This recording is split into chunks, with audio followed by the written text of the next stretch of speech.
नमस्कार, मी सौरभ कोरटकर. महत्त्वाच्या बातम्यांमध्ये आपल्या सगळ्यांचं स्वागत. राज्यात महिलांच्या मतदानाच्या टक्केवारीत मोठी वाढ झाली आहे. मराठवाडा, विदर्भासह अनेक भागात मोठ्या प्रमाणात महिला मतदानासाठी उतरल्या आहेत.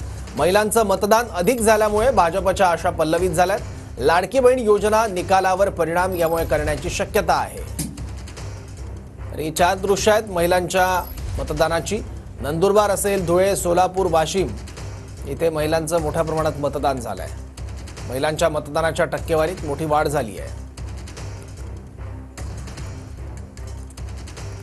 नंदुरबार, धुळे, सोलापूर, वाशिम इथली चार प्रातिनिधिक दृश्य आहेत. चारही ठिकाणी महिलांचा मतदानामध्ये उत्स्फूर्त सहभाग बघायला मिळाला. महिलांचं कुठे किती मतदान झालंय तर बुलढाणा जिल्ह्यात 7,13,191 महिलांनी मतदान केलं. नाशिक जिल्ह्यात यंदा महिलांच्या मतदानामध्ये 9.33% वाढ झाली आहे. भुसावळमध्ये 87,825 महिलांचं मतदान. सोलापूर जिल्ह्यातील अनेक मतदान केंद्रांवर महिलांच्या रांगा पाहायला मिळाल्या. कोल्हापुरातही मतदान करण्यासाठी महिलांमध्ये उत्साह बघायला मिळाला. सिंधुदुर्ग जिल्ह्यात 3,41,934 महिलांनी मतदान केलं. आणखी माहिती घेऊयात. आपले प्रतिनिधी चंदन पुजाधिकारी आता आपल्यासोबत आहेत. चंदन, साधारण राज्यात किती महिलांच्या मतदानाच्या टक्क्यामध्ये वाढ झालेली दिसते आहे? सौरभ, आपण जर संपूर्ण आकडेवारी बघितली तर आपल्याला स्पष्टपणे दिसतंय की महिलांनी मोठ्या संख्येने यावेळेला मतदान केलेलं आहे.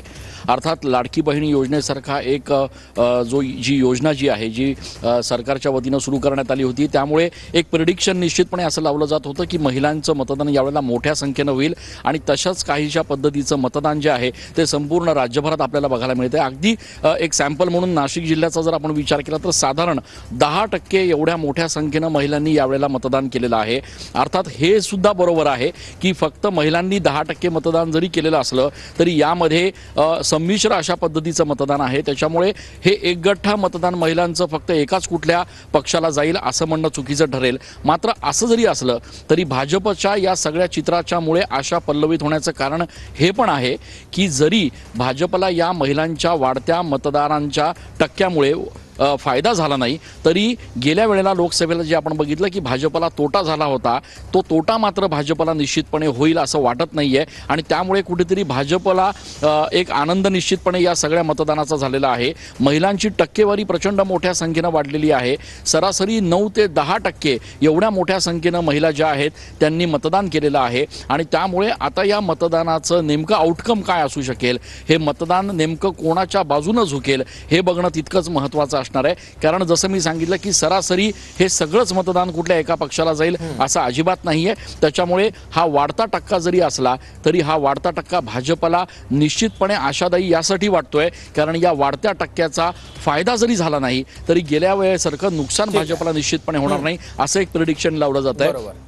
आणि त्यामुळे लाडक्या बहीण योजनेचा निश्चितपणे फायदा हा सत्ताधारी पक्षाला होईल असं एक प्रिडिक्शन आहे. सौरभ, ठीक आहे. चंदन, धन्यवाद या सगळ्या माहितीबद्दल. तर पश्चिम महाराष्ट्रात नेमकं काय चित्र होतं ते जाणून घेण्यासाठी आपण भूषण पाटीलकडे जाऊयात. भूषण, पश्चिम महाराष्ट्रात सुद्धा महिलांचा मतदानातला टक्का वाढताना दिसला? नक्कीच पश्चिम महाराष्ट्रातील जवळपास सर्वच जिल्ह्यामध्ये यावेळेस महिलांच्या मतदानाची टक्केवारी जी आहे ती वाढल्याचं चित्र पाहायला मिळते. अर्थात त्याची अधिकृत आकडेवारी काही वेळामध्ये जिल्हा माहिती कार्यालयाकडून येईल. मात्र जवळपास अंदाज जर व्यक्त केला तर 4 ते 5% हा सगळा आकडा आहे तो वाढल्याचं सांगितलं जाते. जर कोल्हापूर जिल्ह्याचाच विचार केला तर कोल्हापूर जिल्ह्यामध्ये एकूण 33 लाख मतदार होते, त्यापैकी 16,35,000 या महिला मतदार होत्या. म्हणजे जवळपास महिला मतदारांची संख्या ही 50% होती. आणि ही एकूण 16 लाख महिला मतदारांपैकी जवळपास 12 लाखाहून अधिक महिलांनी आपल्या मतदानाचा हक्क बजावला आहे किंवा त्यापेक्षा हा आकडा जास्त आहे. काल सायंकाळची ही सगळी आकडेवारी आहे, अधिकृत आकडेवारी अद्याप येणार आहे. त्यामुळे ही आकडेवारी अजूनही वाढण्याची शक्यता आहे. आणि त्यामुळे जर आपण बघितलं तर कोल्हापूर बरोबरच पश्चिम महाराष्ट्रातील सर्व जिल्ह्यामध्ये देखील महिलांच्या मतदानाची आकडेवारी जी आहे किंवा टक्केवारी जी आहे ती वाढल्याचं चित्र पाहायला मिळते. लाडकी बहीण योजनेचा परिणाम असेल, त्याचबरोबर इतर ज्या काही योजना आणल्या, ज्या पद्धतीनं गेले 3 ते 4 महिने राज्य सरकारकडून याबाबतचं प्रमोशन केलं गेलेलं होतं. प्रत्येक जिल्ह्यामध्ये या लाडक्या बहिणीच्या संदर्भात कार्यक्रम घेतले गेलेले होते.